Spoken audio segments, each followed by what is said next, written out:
Hello दोस्तों। तो कैसे हो आप सब? तैयार हो एमसीक्यू के लिए? होप आपने ऊपर के वीडियो देख रखे होंगे, रिवीजन कर रखे होंगे, ताकि जब ये एमसीक्यू लगाएं तो आपके डोपामाइन डोपामीन हिट करे, आपको खुशी मिले कि आपने क्वेश्चन सॉल्व किया। तभी मज़ा आएगा यार, लिटरली सही बता रहा हूँ। अगर आपने ऊपर के वीडियोस देखे होंगे ना, तो करने में मज़ा आएगा। ऑल्दो मैं इतनी बार चीज़ों को बोल दूंगा, इस वीडियो में भी रिवाइज कर ही लोगे, चीज़ें याद हो जाएंगी। बट कंठस्थ करना है ना, तो वीडियो को पहले ऊपर देखो, फिर रिवीजन करो and then come to this. I will like guarantee कि पक्का तुम्हें याद हो जाएगा यार। बस इतना ही करना है। और वो जो कॉन्फिडेंस होगा ना थोड़ा सा चीज़ करने का और कंठस्थ हो जाने का ना, वो अलग ही होता है। वो ऐसे तुम्हारी प्रोडक्टिविटी बढ़ाएगा ना, कम टाइम में कुछ और ज़्यादा तुम चीज़ें करने लगोगे, खुद पे खुद ऑटोमेटिकली चीज़ें होने लगती हैं and you will start feeling happy. और happiness is very important during preparing for any government exam और anything for your in life. Career में कुछ भी करोगे तो कॉन्फिडेंस मैटर्स अ लॉट। चलो कॉन्फिडेंस बिल्ड करते हैं यार, कॉन्फिडेंस बिल्ड करते हैं तुम्हारी। आओ स्टार्ट करते हैं क्वेश्चन नंबर 1 से। क्वेश्चन नंबर 1 कह रहा है, क्या पूछ रहा है भाई? The ILO declaration of 1998 make its compulsory for the member state to, option number A, ratify all 8 core conventions, option number B, uphold 4 fundamental principle, option number C, follow UN guidelines on migration, option number D, adopt same labour laws globally. देखो भाई, common sense लगाओ। Option number D कह रहा है adopt same labour laws globally. Same labour laws globally, हर जगह का ज़रूरत अलग है, इन्वायरमेंट कल्चर एवरीथिंग अलग है। तो सारे जगह पे सेम लेबर लॉज तो नहीं हो सकते। कुछ बेसिक ह्यूमन राइट्स टाइप के लेबर लॉ होते तो वो हो सकते हैं, बट सारे सेम लेबर लॉज ग्लोबली हो ये पॉसिबल नहीं है। तो ऑप्शन नंबर डी इज कटो ना, पढ़ाया है तुम्हें मैंने। अब रही बात option number C, follow UN guidelines on migration. मैंने माइग्रेशन के बारे में कुछ बताया है? UN गाइडलाइंस समथिंग कोई फॉलो करने के लिए कुछ ऐसा नहीं बताया है। ILO डिक्लेरेशन 1998 में मैंने ऐसा कुछ नहीं बताया है माइग्रेशन के बारे में, तो काटो ना इसको। तो ILO डिक्लेरेशन क्या कंपलसरी बोलता है भाई 1998 का? अब दो ऑप्शन बचे, यहीं पे बच्चे फंसते हैं कि ratify all 8 core convention, option number ए है, ऑप्शन नंबर बी है अपहोल्ड 4 फंडामेंटल प्रिंसिपल। क्या मारोगे? चूज करो, करो करो करो, 50-50 खेल लो।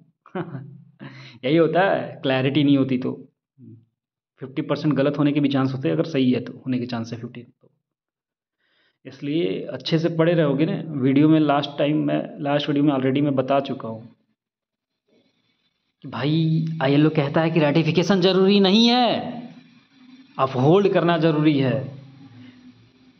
तो तो रेटिफाई, पहला स्टेटमेंट ही कह रहा है रेटिफाई ऑल 8 कोर कन्वेंशन। क्यों भाई? कोई मैंडेटरी नहीं है, अपहोल्ड करना मैंडेटरी है तो अपहोल्ड करो ना 4 फंडामेंटल प्रिंसिपल्स, उसी के अंडर ही 8 कन्वेंशंस हैं, उसी को अपहोल्ड करना है। 8 कन्वेंशंस की हुई, लेकिन रेटिफाई जरूरी नहीं है। This is not mandatory. Mandatory is what? To uphold 4 fundamental principles. चलो आगे बढ़ते हैं क्वेश्चन नंबर 2 पे। Which of the following convention deals with forced labour? बताओ कौन सा कन्वेंशन फोर्स्ड लेबर के साथ डील करता है? बेटा मैं तो देख कैसे बता सकता हूँ तुम्हें। 87-98 क्या कहता है भाई? फ्रीडम एसोसिएशन की बात करता है ये। क्या बात करता है? Freedom of association and collective bargaining का। 29-185 क्या कहता है? पढ़ा था, पढ़ा था, एलिमिनेशन ऑफ फोर्स्ड लेबर। यही था ऑप्शन। चलो ऑप्शन नंबर सी भी कवर कर लो। 138 एंड 182 क्या कहता है? Abolition of child labour. समझे फोर्स्ड लेबर और चाइल्ड लेबर में डिफरेंस। फोर्स्ड लेबर 29-185 बोलता है कन्वेंशन नंबर, और चाइल्ड लेबर को अबॉलिश करने की बात करता है 138। ए बी सी, सी आता है 3 नंबर पे, तो 138, 138 में 3 है। लॉजिक नहीं लगाना है, याद करने का तरीका बता रहा हूँ। इफ़ यू कैन, कहीं माइंड में एग्जाम के टाइम स्ट्राइक करके तब मारोगे, आगे बढ़ोगे और नंबर पाओगे। बस यही होना चाहिए भाई, यही स्मार्ट वर्क है, स्मार्ट वर्क यही है। सिलेक्शन लेना। ऑप्शन नंबर डी में जो कह रहा है कि 100 और 101 कन्वेंशन नंबर, तो C for convention, C for century, century for 100, 100 marks आए तो क्या मिला, नौकरी मिली। तो उसमें क्या होना चाहिए, डिस्क्रिमिनेशन नहीं होना चाहिए। तो elimination of discrimination in employment and occupation होता है। ये कन्वेंशन जो है 111, 111 सुना है वैसे तुमने, हर जगह 11 11 11 11, कहीं न्योता करने, शादी वगैरह कहीं जाते हो इन्विटेशन में कुछ पैसे दिए जाते हैं। 111 211, ठीक है। एम्प्लॉयमेंट ऑक्यूपेशन है, ठीक है, याद कर लो। उसमें डिस्क्रिमिनेशन नहीं होना चाहिए, उसको एलिमिनेट किया था। ठीक है, आते हैं क्वेश्चन नंबर 3 पे। तो क्वेश्चन नंबर 3 क्या कहता है दोस्त, तो पढ़ो दोस्त, पढ़ो पढ़ो। Equal pay for equal work is covered under which fundamental category. Equal pay for equal work is covered under which fundamental category. भाई किसकी बात हो रही है, एम्प्लॉयमेंट की बात हो रही है, ऑक्यूपेशंस की बात हो रही है। अभी मैंने पीछे क्या पढ़ाया तुमने, अभी मैंने तुम्हें पीछे क्या पढ़ाया, क्या पढ़ाया बताओ। चाइल्ड लेबर तो बता दिया था तुम्हें, 29 वाला, 129 आई थिंक ना, 29 एंड 105। और फोर्स्ड लेबर फोर्स्ड लेबर था बेटा 29 105, चाइल्ड लेबर 138 एंड 182, ठीक है। और कलेक्टिव बार्गेनिंग, भाई कलेक्टिव बार्गेनिंग क्या था, फ्रीडम फ्रीडम ऑफ एसोसिएशन और कलेक्टिव बार्गेनिंग था 87 98 था। तो बचा क्या, डिस्क्रिमिनेशन एलिमिनेशन। किस चीज़ का भाई, एलिमिनेट करना है डिस्क्रिमिनेशन का। Discrimination with respect to what, with respect to occupation, employment. Equal pay for equal work होना चाहिए, अनइक्वल पे नहीं होना चाहिए for equal work.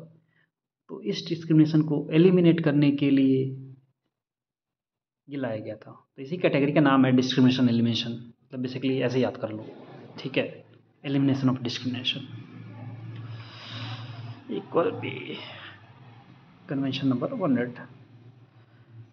So question 4 पे आ जाते हैं। क्वेश्चन 4 कहता है convention 182 deals with, option number A minimum wages, option number B worst form of child labour, option number C gender based discrimination, option D freedom of association. बताओ, मैंने कुछ ऐसा जेंडर बेस्ड डिस्क्रिमिनेशन बात किया, नहीं किया।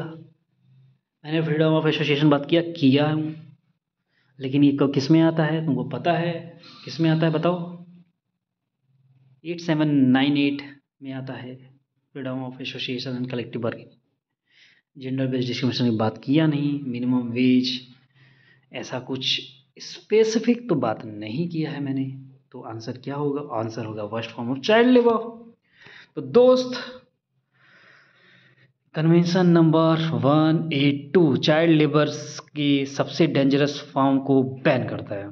चाइल्ड लेबर के सबसे डेंजरस फॉर्म को बैन करता है। चाइल्ड लेबर को अबॉलिश करने वाला क्या था, 138, लेकिन चाइल्ड लेबर के सबसे डेंजरस फॉर्म को बैन करने का काम 182। Which of the following pairs is incorrectly matched? This is the most important question of the video. अगर आपने बीच में ही वीडियो स्किप कर दिए होंगे और बंद कर दिया होगा वीडियो, तो आप यहाँ तक पहुँचेंगे नहीं, ठीक। इससे आपका पूरा कॉन्सेप्ट क्लियर हो जाएगा इस सिंगल क्वेश्चन से। C87 आपको ब्रेन स्टॉर्मिंग करनी पड़ेगी, अगर नहीं पता होगा तो आप नहीं कर पाओगे, लिख के ले लो। C87 फ्रीडम ऑफ एसोसिएशन कहता है, सही कहता है भाई।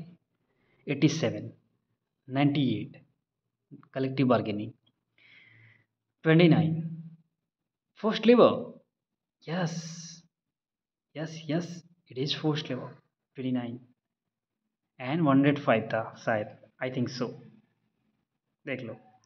And then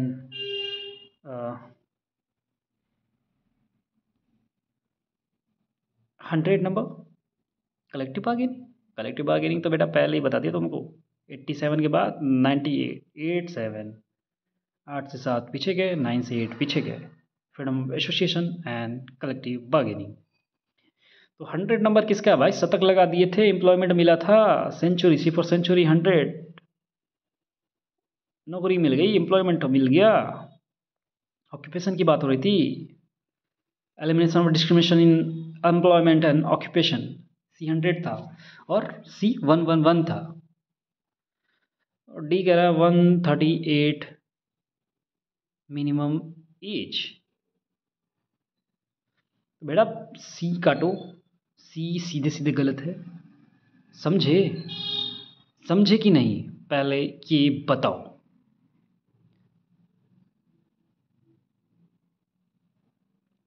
C138 minimum age fix करता है चाइल्ड लेबर के लिए, मतलब चाइल्ड अबॉलिशमेंट के लिए, और 182 worst form of child labour को बैन करता है।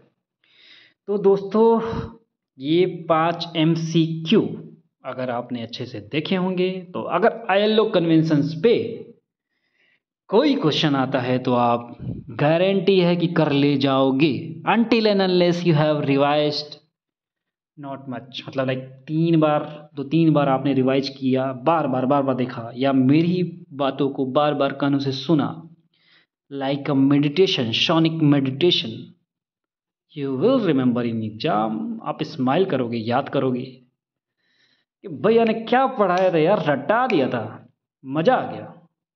चलो बाय बाय। और यार सब्सक्राइब करो, लाइक करो, शेयर करो, हमें भी मोटिवेशन मिले और वीडियो बनाएं, और सब्जेक्ट के और थोड़े फाइन ट्यून करें, चीज़ों को और थोड़ा बढ़ाएं।